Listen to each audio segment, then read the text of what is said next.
अस्सलाम वालेकुम, मैं हूं मरियम नवाज और कुछ बात करते हैं सुप्रीम कोर्ट के मुस्ताफी जज मज़ाहिर नकवी के बारे में। मज़ाहिर नकवी कौन है, कब उन्होंने जज का ओहदा संभाला और फिर सुप्रीम कोर्ट में उनका टेन्योर कैसा रहा, और इस टेन्योर के बाद उन्होंने एक ऐसे मोड़ पर आकर इस्तीफ़ा दे दिया जब उनके खिलाफ सुप्रीम जुडिशल काउंसिल की कार्रवाई चल रही थी और कार्रवाई में बाकायदा गवाहान और सबूत मांगे गए थे। और मज़ाहिर नकवी के इस्तीफ़े के बाद एक नई कंट्रोवर्सी ने भी जन्म लिया। लेकिन आज सुप्रीम जुडिशल काउंसिल ने एक जज की रिटायरमेंट या इस्तीफे के बाद उसके खिलाफ कार्रवाई करके मुकम्मल करके उसको मिसकंडक्ट का मुर्तकिब करार दिया है, और उसके अलावा उस जज के खिलाफ यानी मज़ाहिर नकवी के खिलाफ ये राय दी है कि उनको ऑफिस से रिमूव किया जाना चाहिए। अब सुप्रीम जुडिशल काउंसिल का जो एलामिया आया है उसके अंदर बहुत कुछ और भी अहम है, उसके मुतालिक भी बात करते हैं पहले और फिर बात करते हैं मज़ाहिर नकवी पर। सुप्रीम जुडिशल काउंसिल अपने एलामिया के अंदर ये कहती है कि जजेस की जानिब से ये शिकायत की जा रही थी कि उनके खिलाफ जो शिकायत हैं या उनके ऊपर जो इल्ज़ामात लगाए जाते हैं वो उनकी फौरी तौर पर तशहीर हो जाती है, और इसके पीछे जो एक बार बार जजेस की जानिब से शिकायत सामने आती है वो ये है कि किसी जज के खिलाफ रिटन में अभी शिकायत नहीं होती बल्कि उसको पहले पब्लिक कर दिया जाता है, और इसका इजहार चीफ जस्टिस काजी फैजी साहब मुतअद्दिद मौक़ों पर कर चुके हैं। और इसके अलावा भी दीगर जजेस अपने इस गिले से हमें टाइम टू टाइम आगाह करते रहते हैं कि जज के खिलाफ अभी शिकायत आती नहीं है, सोशल मीडिया पर या मीडिया पर उसकी इतनी तशहीर कर दी जाती है कि ये तासुर बन जाता है लोगों के दिमागों के अंदर कि शायद ये जज करप्ट है, मिसकंडक्ट का मुर्तकिब हुआ है और इसको ओहदे पर बरकरार नहीं रहना रखा जाना चाहिए। अब यहाँ पर मसला ये होता है कि जब जजेस के खिलाफ कार्रवाई होती है तो वो कार्रवाई सुप्रीम जुडिशल काउंसिल ने करनी है और फैसला भी उसने करना है कि ये जज किसी मिसकंडक्ट का मुर्तकिब हुआ है या नहीं। लेकिन उस कार्रवाई से पहले ही मीडिया के ऊपर उस शिकायत की तशहीर हो जाना और फिर जजेस के खिलाफ एक बयानिया बनना शुरू हो जाने से जजेस के मुताबिक उनकी साख और उनकी वर्किंग मुतासर होती है। तो सुप्रीम जुडिशल काउंसिल आज के अपने एलामिये में ये कहती है कि जजेस की जानिब से तशवीश का इजहार किया गया उनके खिलाफ शिकायत पब्लिक हो जाने पर, और इस मामले को भी सुप्रीम जुडिशल काउंसिल ने देखा। और इस मामले को देखते हुए सुप्रीम जुडिशल काउंसिल ने जजेस कोड ऑफ कंडक्ट की शिक 5 पे तरमीम की है। जजेस कोड ऑफ कंडक्ट की शिक 5 ये थी कि जजेस को जितनी पब्लिसिटी चाहिए हो वो उनके फैसलों के जरिए उनको मिल जाती है, और कोई भी जज मजीद पब्लिसिटी सीख नहीं करेगा, यानी वो ये ख्वाहिश नहीं करेगा कि उसको किसी भी तरीके से पब्लिसिटी मिले मीडिया के ऊपर, सोशल मीडिया के ऊपर या किसी भी तरह से। तो खैर ये जजेस के ऊपर पाबंदी थी। सुप्रीम जुडिशल काउंसिल ने जजेस की शिकायत के बाद ये शिक में एक जुमला शामिल कर दिया है तरमीम के बाद कि अगर किसी जज के खिलाफ शिकायत की तशहीर की जाएगी तो जज उसका जवाब दे सकेगा, और जज का वो जवाब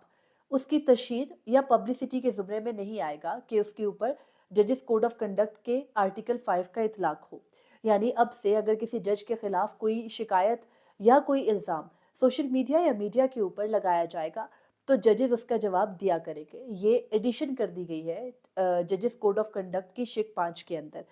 इसके अलावा सुप्रीम जुडिशल काउंसिल अपने एलामिये में ये भी कहती है कि उनके सामने 29 फरवरी 2024 को होने वाले इजलास के अंदर 6 शिकायत थी जजेस के खिलाफ, जिनमें से 5 शिकायत ऐसी थी जिनके अंदर कोई मवाद नहीं था कि सुप्रीम जुडिशल काउंसिल उन पे कोई कार्रवाई करे, लेकिन एक और दरख्वास्त थी जो कि बलूचिस्तान हाई कोर्ट के एक जज के बारे में थी, शिकायत थी बेसिकली, जो कि काउंसिल को दी गई। और उस शिकायत के ऊपर सुप्रीम जुडिशल काउंसिल ने बलूचिस्तान हाई कोर्ट के एक जज को नोटिस जारी किया है और नोटिस पर 14 रोज के अंदर जवाब तलब किया है। सुप्रीम जुडिशल काउंसिल अपने एलामिये के अख्ताम में जस्टिस मज़ाहिर नकवी के खिलाफ होने वाली आर्टिकल 209 शिक 6 के तहत कार्रवाई के मुतालिक बात करते हुए ये कहती है कि मज़ाहिर नकवी के खिलाफ 9 शिकायत आई। उन 9 शिकायत में वो मिसकंडक्ट के मुर्तकिब पाए गए और he should have been removed from the office of जज। तो इससे ये लगता है शुड हैव बिन का लफ्ज़ इस्तेमाल किया गया है। तो ऐसे लग रहा है कि वो ये कह रहे हैं सुप्रीम जुडिशल काउंसिल के एलामिये में, बल्कि ये कहा गया है कि जस्टिस मज़ाहिर नकवी को जज के ओहदे से हटाया जाना चाहिए था। अब तो मज़ाहिर नकवी इस्तीफ़ा दे चुके हैं, तो ज़ाहिर है कि काउंसिल की ये राय कि उनको उनके ओहदे से हटाया जाए या जज की कुर्सी से हटाया जाए, किसी जो है वो इसमें कोई सब्सटेंस नहीं है या इससे कोई फ़र्क नहीं पड़ेगा, और ना ही इससे कोई अब सदर मुमलिकत को ये सिफ़ारिश की जा सकती है कि मज़ाहिर नकवी को ओहदे से हटाया जाए क्योंकि वो ऑलरेडी जज नहीं रहे। तो एलामिये के अंदर एक तो मज़ाहिर नकवी के साथ कोई जस्टिस रिटायर विटायर का कोई नाम नहीं है। बल्कि सिर्फ सैयद मज़ाहिर अली अकबर नकवी दर्ज है। यानी काउंसिल को मालूम है ऑब्वियसली कि वो इस्तीफ़ा दे के जा चुके हैं, तो अब वो ये शिकायत तो नहीं कर सकते कि इनको इनके ओहदे से हटाया जाए। लेकिन अब सुप्रीम जुडिशल काउंसिल जो अपनी राय, ये तो आज का एलामिया था जो कि उनकी 29 फरवरी 2024 की कार्रवाई का था। देखना यह है कि सुप्रीम जुडिशल काउंसिल अगर तफसीली राय जारी करती है मज़ाहिर अली अकबर नकवी के खिलाफ, तो उसमें क्या सारी शिकायत में वो मिसकंडक्ट के मुर्तकिब पाए गए हैं? अगर वो सारी शिकायत के अंदर मिसकंडक्ट के मुर्तकिब पाए गए हैं, तो फिर आपको याद होगा कि पिछले साल पीडीएम के दौर में जब गाहे बगाहे ऑडियो लीक्स होना शुरू हुई, तो उसमें मज़ाहिर अली अकबर नकवी की भी एक ऑडियो लीक थी, उस ऑडियो लीक की बुनियाद के ऊपर पाकिस्तान बार काउंसिल ने मज़ाहिर नकवी के खिलाफ शिकायती रेफरेंस दायर किया था, और वो शिकायती रेफरेंस भी इन 9 शिकायत में शामिल है। तो अगर सुप्रीम जुडिशल काउंसिल ये समझती है कि इन 9 की 9 शिकायत में मज़ाहिर अली अकबर नकवी मिसकंडक्ट के मुर्तकिब पाए गए हैं, तो फिर वो ये भी तस्लीम कर रहे हैं कि मज़ाहिर अली अकबर नकवी के खिलाफ ऑडियो लीक्स कंट्रोवर्सी बिल्कुल सही थी। अगर ये मामला खुलता है, तो फिर आपको पता है बात बहुत दूर तक जाती है, क्योंकि वो जो ऑडियो लीक थी, उसमें मज़ाहिर अली अकबर नकवी बात कर रहे थे परवेज़ इलाही से, और परवेज़ इलाही के उस वक़्त क्योंकि परवेज़ इलाही उस वक़्त वज़ीर आला थे, और वज़ीर आला का एक फ्रंटमैन जिसको कि ढूँढा जा रहा था, वो उससे मुतालिक बात हो रही है। और उस जो ऑडियो लीक है, उस ऑडियो लीक में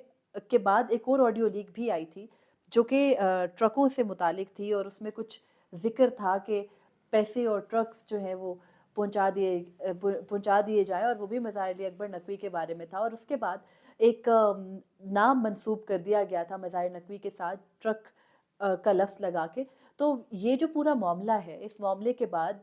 उस वक़्त जो साबिक चीफ जस्टिस उमर अता बंदयाल थे, उन्होंने मज़ाहिर अली अकबर नकवी को अपने साथ बेंच में बिठा के एक खामोश पैगाम दिया था। लेकिन उनके जाते ही, बल्कि जस्टिस उमर अता बंदयाल ने अपने दौर में मज़ाहिर नकवी के खिलाफ शिकायत पर कानूनी राय के लिए मामला सरदार तारिक को भिजवाया। जस्टिस सरदार तारिक ने उस पर कानूनी राय तब दी जब जस्टिस उमर अता बंदयाल के तकरीबन रिटायरमेंट में कुछ ही रोज़ रह गए थे। तो उन्होंने उस टाइम पर सुप्रीम जुडिशल काउंसिल का ना इजलास तलब किया, ना ही उस कानूनी राय पर कोई आगे प्रोसीड किया। तो चीफ जस्टिस काज़ी फ़ाइज़ ईसा ने आके मज़ाहिर नकवी के खिलाफ इस मामले को उठाया। नवंबर और दिसंबर में उनको 2 शो कॉज़ नोटिस जारी किए गए। 1 जनवरी 2024 को उनको शो कॉज़ नोटिस पर जवाब जमा कराने के लिए इजाफ़ी वक़्त दिया गया।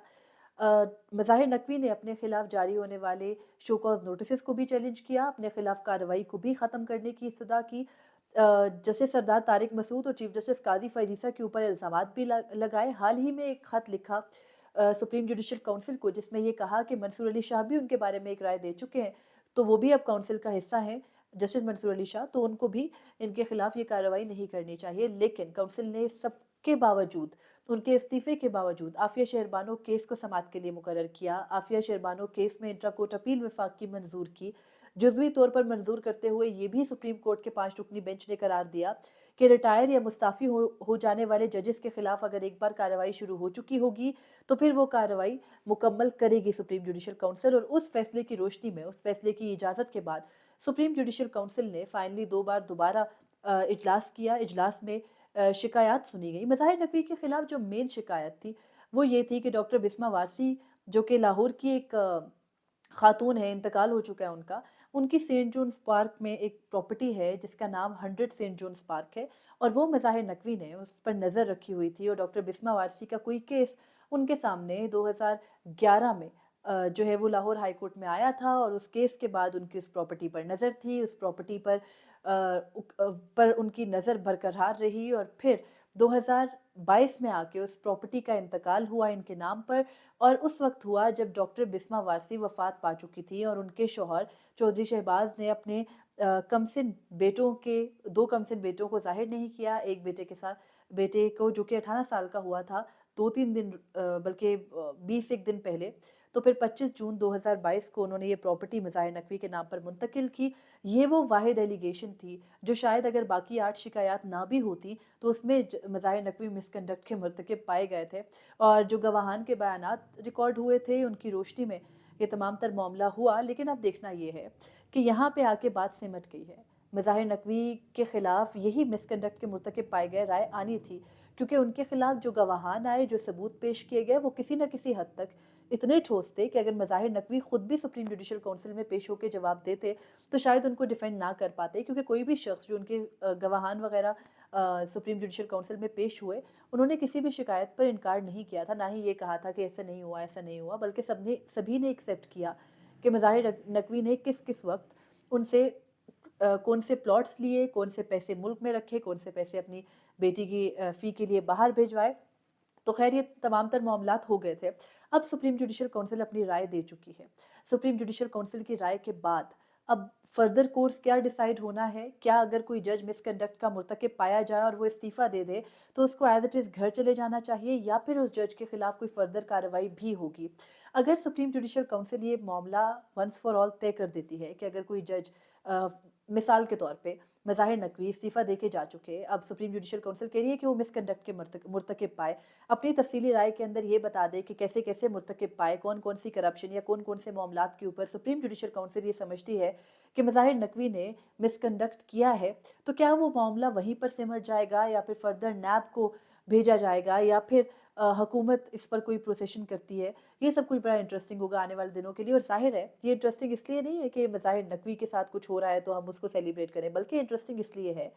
कि मुल्क का वो तबका जो जिससे कभी जवाब तलबी नहीं होती थी, जिसके बारे में ये कहा जाता था कि जजों को हर तरह से एक इम्यूनिटी हासिल है, एक उनको फ्रीडम या इस्तिस्ना हासिल है, उनको कोई पूछने वाला नहीं है, वो कहानी अब किसी न किसी तरह से ख़त्म हो गई है। अगर कोई जज अपने बतौरे जज होते हुए प्लॉट्स लेगा या कोई भी ऐसा काम करेगा जो कि एक्सेप्टेबल नहीं है या जो उनको जज के तौर पर नहीं करना चाहिए, तो फिर बाद में बेशक वो मुस्ताफ़ी भी हो जाएँ, उसका जवाब उनको देना होगा। तो और इस निर्णय में सिर्फ़ मज़ाहिर नकवी नहीं आए, बल्कि आइंदा हर वो जज आएगा जो इस अपने ओहदे का गलत इस्तेमाल करेगा। उसका काम अगर अवाम के बुनियादी हकूक़ का तहफ़्फ़ुज़ है, तो वो करेगा ये कि किसी का केस डिसाइड करने के बदले में बहुत कुछ उससे हथिया लेगा, तो फिर ये फ्यूचर में अब नहीं हो पाएगा अगर तो मामलात इसी तरह से चलते हैं।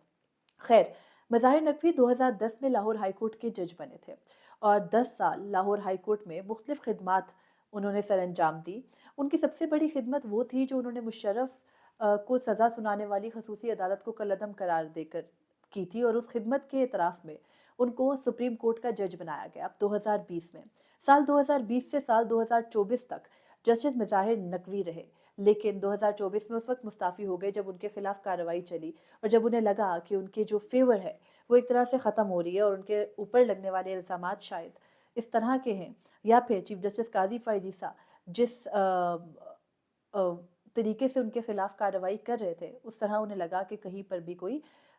उनको नहीं मिल सकेगा रिलीफ। इसके अलावा जस्टिस मज़ाहिर नकवी जब जज थे और उनके खिलाफ कार्रवाई चल रही थी, तो सुप्रीम जुडिशल काउंसिल के एक इजलास में चीफ जस्टिस काज़ी फ़ाइज़ ईसा के सामने बैठ के पीछे जब वो सोफों पे बैठे हुए थे, कोर्ट रूम नंबर 1 के अंदर ओपन कार्रवाई थी, तो चीफ जस्टिस काज़ी फ़ाइज़ ईसा को बार-बार पागल कह के भी मुखातिब करते रहे, और बाद में इस सवाल पे कि आप उनको पागल क्यों कह रहे थे, तो उन्होंने कहा कि वो और क्या कहते। तो खैर ये पूरा मामला चलता रहा, एक राइवलरी थी, उस राइवलरी के अंदर मज़ाहिर नकवी ने कहीं-कहीं ये साबित करने की कोशिश भी की कि इन जजेस को उनके खिलाफ मामलात को नहीं सुनना चाहिए, लेकिन सुना गया। आज बिलाखिर उनको मिसकंडक्ट का मुर्तकिब भी करार दे दिया गया, लेकिन कहीं न कहीं सबको अब ये समझने की ज़रूरत है कि ये एक फ्यूचर के लिए मिसाल कायम हो गई है, मिसाल खुशाइंद है, लेकिन यहाँ पर एक अफ़सोसनाक अमर ये है कि मज़ाहिर नकवी 2010 से 2024 तक वो सब कुछ जज के ओहदे पर बैठकर करते रहे, जो एक जज को ज़ेब नहीं देता। लेकिन वो इसलिए करते रहे क्योंकि एस्टेब्लिशमेंट को, या फिर जो हमारे मुल्क में असल ताकत का महवर है, उनको उनकी खिदमत दरकार थी, और उन्होंने थपकी दे रखी थी मज़ाहिर नकवी को कि जो मर्ज़ी करो। लेकिन जहाँ उनकी मर्ज़ी और मंशा के ख़िलाफ़ गए वो, या जहाँ उनकी यानी जो ताकत का महवर है असल, उनकी अपनी अलाइनमेंट ज़रा बदली और मज़ाहिर नकवी पिछली अलाइनमेंट पर रह गए, तो वहाँ उनको ओहदे से भी हटाने के लिए पूरी कार्रवाई अमल में लाई गई, शिकायती रेफरेंसेस भी आ गए, ऑडियो लीक्स भी आ गई, करप्शन भी साबित हो गई और फिर वो ओहदे से हटा भी दिए गए। अपने इस्तीफ़े के बावजूद मिसाल कायम करके उनको निकाला गया। तो ये एक अनफॉर्चुनेट अमल है इस मुल्क के अंदर। अगर इंडिपेंडेंटली कार्रवाइयाँ होती होती तो मज़ाहिर नकवी 2010 میں جج بننے کے بعد 2011 یا 12 میں ہی اپنے عہدے سے برطرف ہو جانے چاہیے تھے. انہوں نے اپنے اس جج کے طور پر جتنے فیصلے دیے، اب دیکھنا یہ ہے کہ کیا وہ کویسچنیبل ہوں گے یا نہیں، وہ بھی برقرار رکھے جائیں گے. اور اگر وہ برقرار رکھے جاتے ہیں تو پھر مسئلہ وہیں پر آ کر رک جاتا ہے کہ جو اصل طاقتور ہیں، جب تک ان کی منشا پر چلو گے تو سب ٹھیک ٹھیک، اور جب ان کی منشا سے ذرا سا بھی ادھر ادھر ہو گئے تو آپ کو کسی بھی طرح سے اڑا کے باہر پھینک دیا جائے گا. مجھے اجازت دیجیے. اللہ حافظ.